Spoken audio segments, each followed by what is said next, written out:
தொடர்ந்து இந்நேரத்திற்கான தலைப்புச் செய்திகளை பார்க்கலாம்.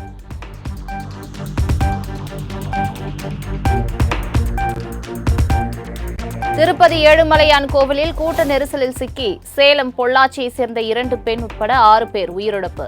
சொர்க்கவாசல் பிரவேசத்திற்கு இலவச தரிசன டோக்கன்களை வாங்க ஒரே வரிசையில் பல்லாயிரக்கணக்கான பக்தர்கள் குவிந்ததால் சோகம்.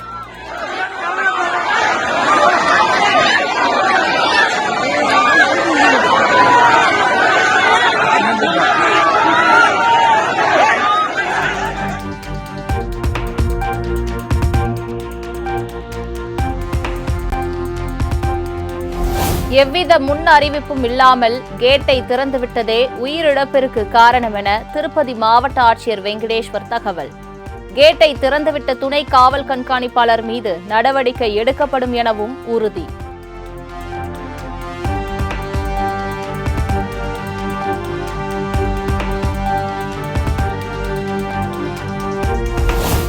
திருப்பதி சம்பவத்தில் அஜாக்கிரதையாக செயல்பட்ட அதிகாரிகளை கண்டித்த முதலமைச்சர் சந்திரபாபு நாயுடு. காயமடைந்து மருத்துவமனையில் அனுமதிக்கப்பட்டுள்ள பக்தர்களுக்கு உயர்தர சிகிச்சை அளிக்க அறிவுறுத்தல்.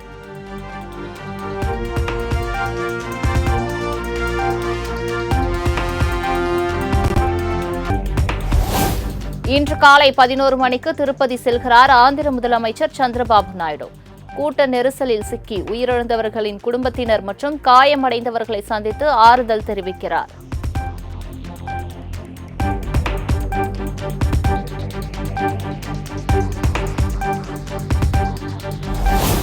திருப்பதியில் கூட்ட நெரிசலில் சிக்கி பலியானோர் குடும்பத்தினருக்கு பிரதமர் மோடி, ராகுல் காந்தி இரங்கல். காயமடைந்தவர்கள் விரைவில் குணமடைய பிரார்த்திப்பதாகவும் பதிவு.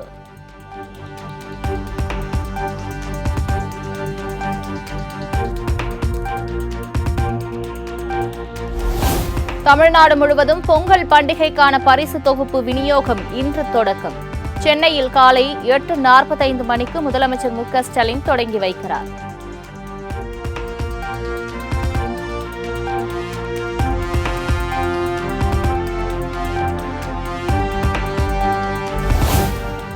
சென்னை வர்த்தக மையத்தில் இன்று தொடங்குகிறது இமேஜின் டிஎன் தகவல் தொழில்நுட்ப உச்சி மாநாடு. காலை 9:15 மணிக்கு தொடங்கி வைத்து சிறப்புரையாற்றுகிறார் முதலமைச்சர் மு.க. ஸ்டாலின்.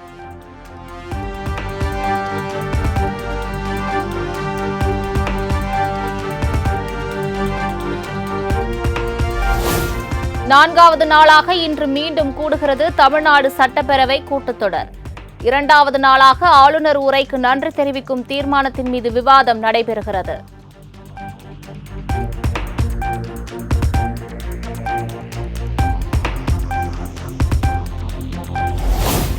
அண்ணா பல்கலைக்கழக மாணவி பாலியல் வழக்கில் 60 நாட்களுக்குள் குற்றப்பத்திரிகை தாக்கல் செய்யப்படும் என மு.க. ஸ்டாலின் உறுதி.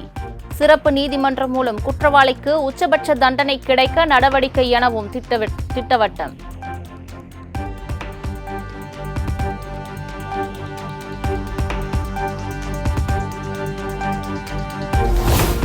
ஞானசேகரன் திமுக உறுப்பினர் அல்ல, திமுக ஆதரவாளர். எதிர்க்கட்சியின் தொடர் குற்றச்சாட்டுக்கு பேரவையில் முற்றுப்புள்ளி வைத்தார் முதலமைச்சர் மு.க. ஸ்டாலின். இருக்கிற ஒருவரையும் கைது செஞ்சிருக்காங்க.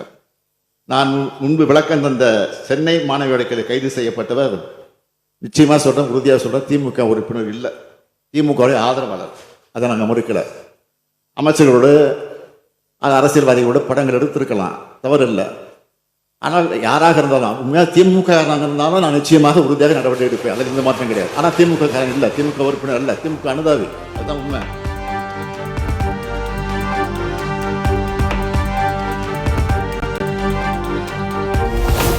மாணவி பாலியல் வன்கொடுமை தொடர்பாக முதலமைச்சர் தெரிவித்த கருத்துக்கு எதிர்ப்பு.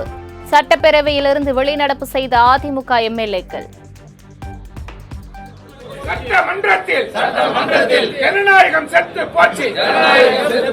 நீதி வேண்டும், நீதி வேண்டும், நீதி வேண்டும், நீதி வேண்டும், நீதி வேண்டும். பாதிக்கப்பட்ட பெண்ணுக்கு நீதி வேண்டும், செத்து போச்சு, செத்து போச்சு, ஜனநாயகம் செத்து.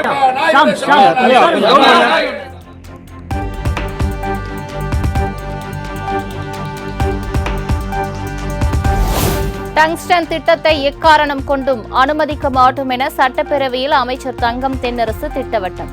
டங்ஸ்டன் சுரங்கத்துக்கு எதிராக தீர்மானம் நிறைவேற்றி மத்திய அரசுக்கு அனுப்பி வைக்கப்பட உள்ளதாகவும் பேச்சு.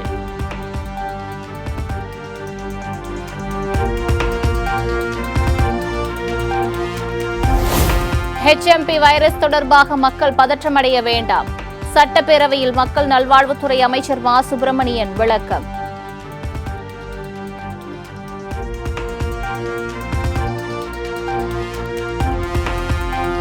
ஈரோடு கிழக்கு சட்டசபை தொகுதியில் இடைத்தேர்தலுக்கான வேட்புமனு தாக்கல் நாளை தொடக்கம். ஏற்பாடுகள் தீவிரம்.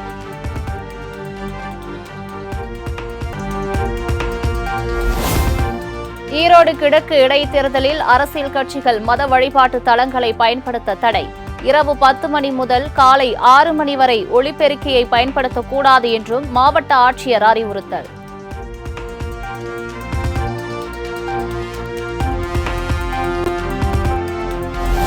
ஈரோடு கிழக்கு இடைத்தேர்தலையொட்டி மாவட்ட எல்லையில் அதிகாரிகள் தீவிர வாகன சோதனை. தேர்தல் கட்டுப்பாட்டு அறை திறக்கப்பட்ட நிலையில் பல்வேறு பகுதிகளிலும் பறக்கும் படையினர் அதிரடி ஆய்வு.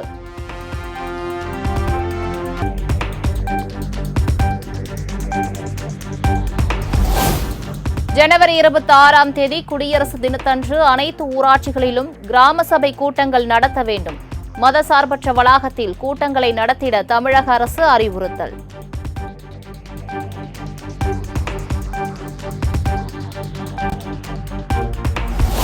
சென்னையில் நடைபெற்ற உணவு திருவிழாவில் 1,55,00,000 ரூபாய் வருவாய் ஈட்டி சாதனை. 5 நாட்களில் 3,50,000 லட்சம் மக்கள் உணவை சுவைத்துள்ளதாக துணை முதலமைச்சர் உதயநிதி பேட்டி. 3 லட்சம் சென்னை மக்கள் இந்த ஃபுட் ஃபெஸ்டிவலில் கலந்துக்கிட்டு அவங்க சமைச்சதெல்லாம் ருசித்து சாப்பிட்ருக்காங்க.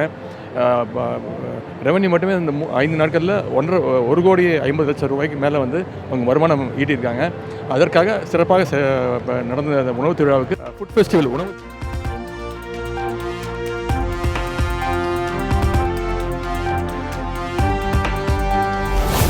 தாய் மகள் என யாருடன் வேண்டுமானாலும் உறவு வைத்துக் கொள்ள என்று கூறியவர் பெரியார். நாம் தமிழர் கட்சியின் தலைமை ஒருங்கிணைப்பாளர் சீமானின் பேச்சால் சர்ச்சை.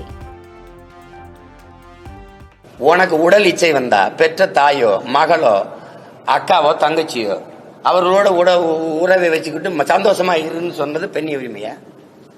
நான் கேட்கறதுக்கு பதில் சொல்லணும். பெண்ணிய உரிமையா?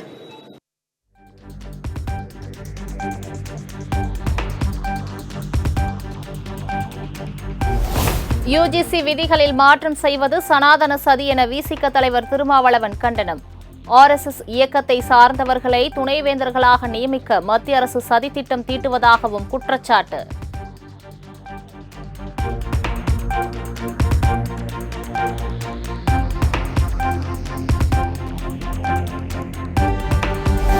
மேலூர் அரிட்டாப்பட்டியில் டங்ஸ்டன் திட்டத்திற்கு எதிராக போராடும் கிராம மக்களை சந்தித்து பிரேமலதா ஆதரவு. ஊரை சுற்றிலும் உள்ள தெய்வங்களை மீறி இங்கு ஒரு பிடி மண்ணை கூட யாரும் தொட முடியாது என பேச்சு. சொன்னாலும் அதுக்கான வேலைகள் நடந்துகிட்டே இருக்குங்க. இது தப்பான ஒரு முன்னுதாரணமா ஆயிரும். அதனால ரத்து செய்யப்பட்டதுன்னு மத்திய அரசு அறிவிக்கணும். தமிழக அரசும் பாதுகாக்கப்பட்ட வேளாண் மண்டலம் என்பதையும் அறிவிக்கணும்னு தான் நான் கேட்டுக்கிறேன்.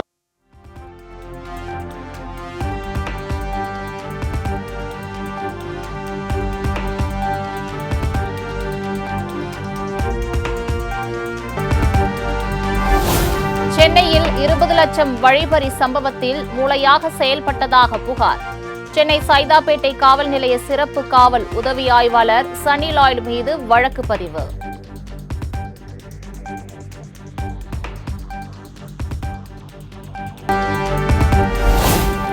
வேலூர் அருகே பொங்கல் பண்டிகை அரிசி சிறு சேமிப்பு திட்டம் என்ற பெயரில் சீட்டு நடத்தி பல லட்சம் ரூபாய் மோசடி. பாதிக்கப்பட்ட பெண்கள் கண்ணீர் மல்க காவல் நிலையத்தில் புகார். அதில் ஒரு 52 சீட்டை நான் சேர்த்து விட்டேன். ஆனால் அவங்க இந்த வாட்டி ஏமாத்திட்டாங்க. நான் என்ன சொல்றது எனக்கு தெரியல. அந்த 51 பேருக்கு நான் என்ன பதில் சொல்றதுன்னு எனக்கு தெரியல.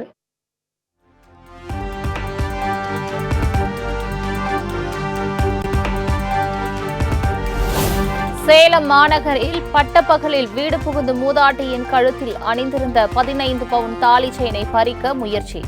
தப்பிச் செல்ல முயன்ற இருவரை மடக்கி பிடித்து போலீசாரிடம் ஒப்படைத்த பொதுமக்கள்.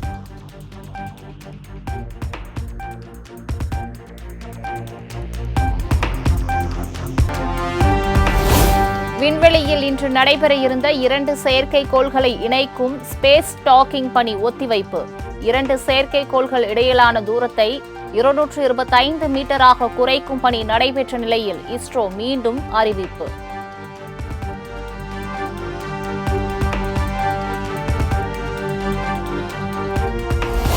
விசாகப்பட்டினத்தில் 2 லட்சம் கோடி ரூபாய் மதிப்பிலான திட்டங்களை தொடங்கி வைத்தார் பிரதமர் மோடி.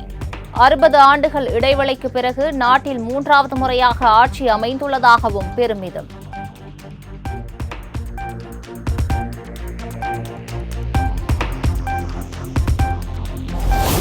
விசாகப்பட்டினத்தில் பிரதமர் நரேந்திர மோடி பிரம்மாண்ட ரோட் ஷோ.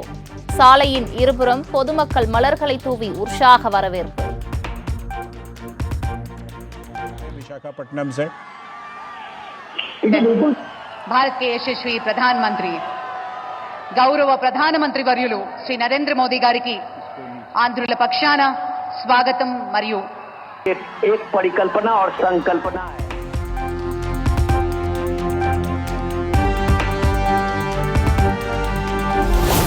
கர்நாடக மாநிலம் பெங்களூருவில் நக்சலைடுகள் 6 பேர் அரசிடம் சரண். தங்களது உடைகள் மற்றும் சரணடைவதற்கான கடிதங்களை முதலமைச்சர் சித்தராமையாவிடம் வழங்கினர்.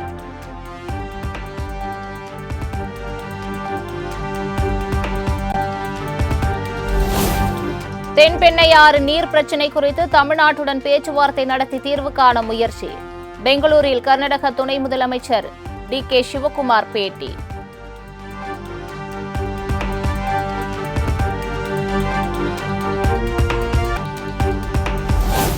உத்தரப்பிரதேச மாநிலத்தில் வரும் 13ஆம் தேதி முதல் 45 நாட்கள் வெகு விமர்சையாக நடைபெறவுள்ள மகா கும்பமேளா. காவல்துறை சார்பில் 7 அடுக்கு பாதுகாப்பு வழங்க ஏற்பாடு.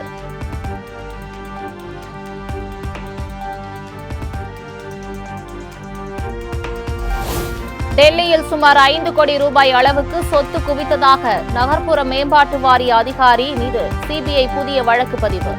கடந்த ஆண்டு 5 லட்சம் லஞ்சம் வாங்கியதாக கைது செய்யப்பட்ட நிலையில் மீண்டும் ஒரு வழக்கு.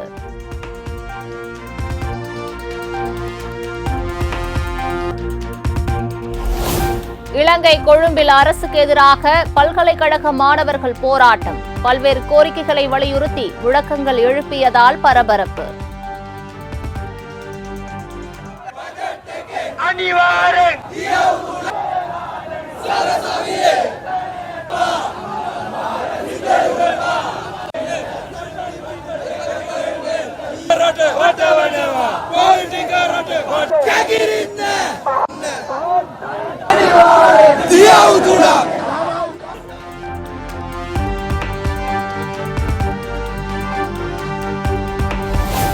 டெஸ்ட் பவுலர்களுக்கான ஐசிசி தர வரிசையில் 10வது இடத்தை பிடித்தார் ஆஸ்திரேலிய வேகப்பந்து வீச்சாளர் ஸ்காட் போலண்ட்.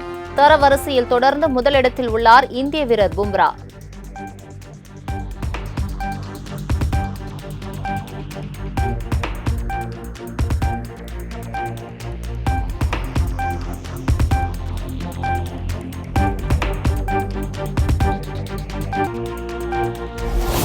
பயிற்சியின் போது விபத்தில் சிக்கிய நடிகர் அஜித்தின் கார். பெரிய அளவில் காயமில்லை என்பதால் மீண்டும் பயிற்சியை தொடங்கிய அஜித்.